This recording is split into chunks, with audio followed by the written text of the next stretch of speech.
Shalom para todos, este es Talmid Rab Joshua Ben Levi. En este corto videoclip voy a tocar ligeramente el tema de la oración.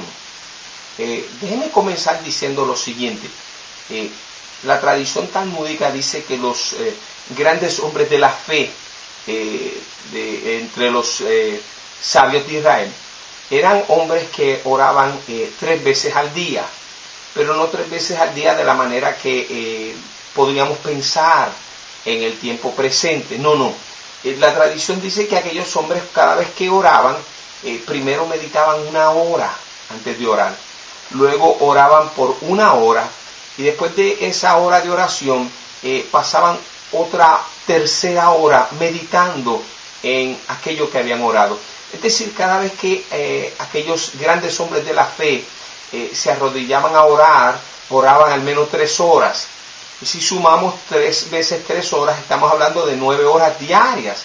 Apenas tenían 3-4 horas adicionales para hacer todo lo que tenían que hacer en el resto del día. Y los mismos sabios de Israel se preguntaban, pero ¿cómo podían llevar a cabo sus funciones diarias? ¿Cómo podían cumplir con sus tareas? ¿Cómo podían prosperar en los negocios, en la agricultura, en sus trabajos?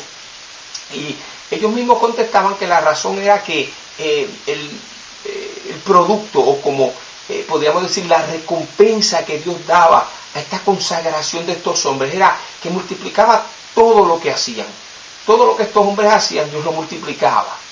Y claro, podríamos echar mano a relatos de otras tradiciones religiosas para verificar esto. De hecho, los escritos cristianos citan a Jesús en el huerto de Getsemaní, diciéndole a sus discípulos: ¿no habéis podido orar conmigo ni siquiera 1 hora? O sea que eran hombres de grande y mucha oración.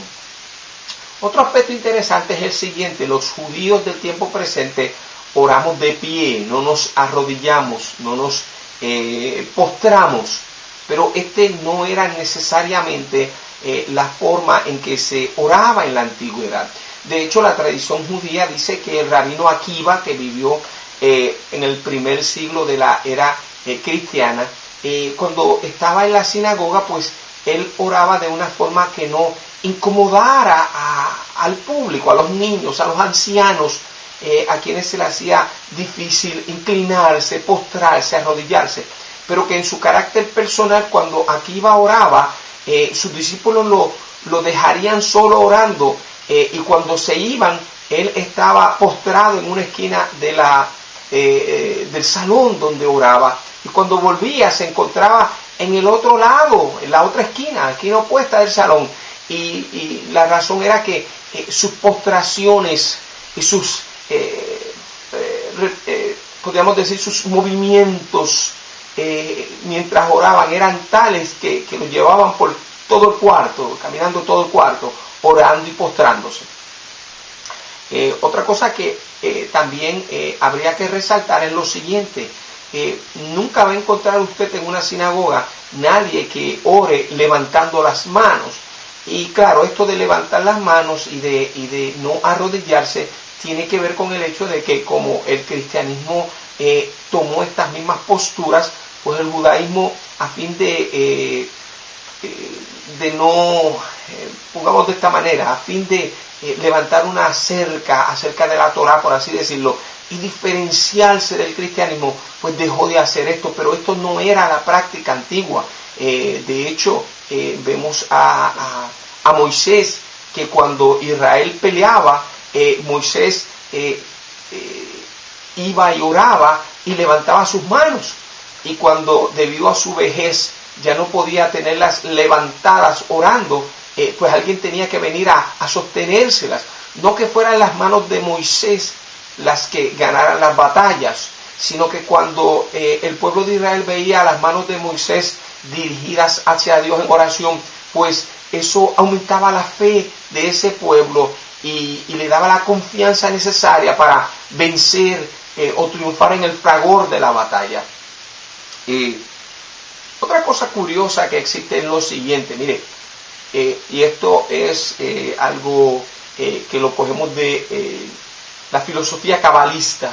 Y es que cuando los antiguos oraban, por lo general unían sus dos manos. Es decir, hacían algo así. Esto o hacían esto. ¿Cuál era la importancia de levantar las manos y de unirlas? Era lo siguiente. En la filosofía cabalista, Dios se concibe como 10 emanaciones, 10 sefirot. Dios no es una sola cosa, sino es el producto, el conjugado de 10 atributos, entre los cuales están la sabiduría, la justicia, el reino, y así sucesivamente.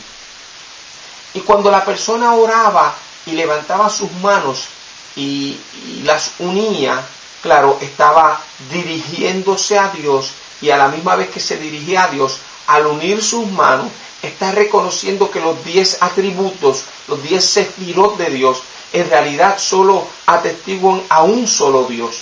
No hay 10 dioses, no hay 2 dioses, no hay 3 dioses, hay uno solo. Así que había un significado místico en la oración. Podríamos también argumentar que la oración no se daba en el aire, es decir, cuando la persona se arrodillaba o se postraba a orar, estaba reconociendo por así decirlo, el yugo del reino de Dios. Es decir, en la antigüedad, cuando una persona se presentaba ante un rey terrenal, era costumbre reconocer el señorío de ese rey, postrándose ante su presencia. Y si los hombres se postraban ante reyes humanos, cuánto más no hacía sentido para ellos postrarse ante el Rey de Reyes, y de Reyes, como dice el Talmud. Otro aspecto psicológico que hay que tener en consideración es lo siguiente. Mire, el Talmud dice que el pecado más grande es el orgullo, es la arrogancia, porque la persona arrogante, orgullosa, no puede reconocer cuando ha fallado, no puede reconocerlo, no puede confesarlo, su orgullo, su arrogancia se lo impide, y es peligrosísimo el no poder reconocer nuestros errores, porque no pueden ser perdonados hasta que no los reconocemos como tal. Así que el postrarse en la oración tiene un efecto psicológico, especialmente en la persona arrogante, la persona muy próspera económicamente, la persona que tiene un concepto demasiado alto de sí mismo. Es recomendable que esa persona se postre. Las personas que están en lideratos, en grandes posiciones, es recomendable que se postre, porque es una manera de atemperar ese orgullo, esa soberbia, esa altivez, y reconocer que al final de todas las cosas, mire, solo somos polvo y ceniza. Grande es el que está en los cielos, el creador de los cielos y de la tierra. Así que hay un efecto psicológico positivo en postrarse en oración, en arrodillarse. Hay una confesión que hace cuando levantamos nuestras manos. Es como decir, Señor, es de ti de arriba que viene nuestro socorro. A pesar de que a los judíos se nos impide depender de los milagros, es una manera de reconocer el señorío del Eterno. De hecho, la razón por la cual los judíos usamos el kipá es que es una manera de reconocer que hay alguien sobre nosotros a quien tendremos que dar cuenta, alguien a quien tendremos que responder por nuestras acciones. Así que estos son algunos de los elementos de la oración judía. Y quiero concluir explicando un poco el por qué la oración comunitaria es tan importante. Mire, la oración comunitaria es tan importante porque la enseñanza judía dice que hay una bendición en la unidad. Es como si entre las cosas que Dios más aprecia y más anhela de nosotros es que vivamos en unidad, que nos amemos unos a otros, que seamos unánimes unos con los otros. Y encontramos que a veces el pueblo de Israel se encontró aún en idolatría y en desobediencia a los mandamientos de Dios.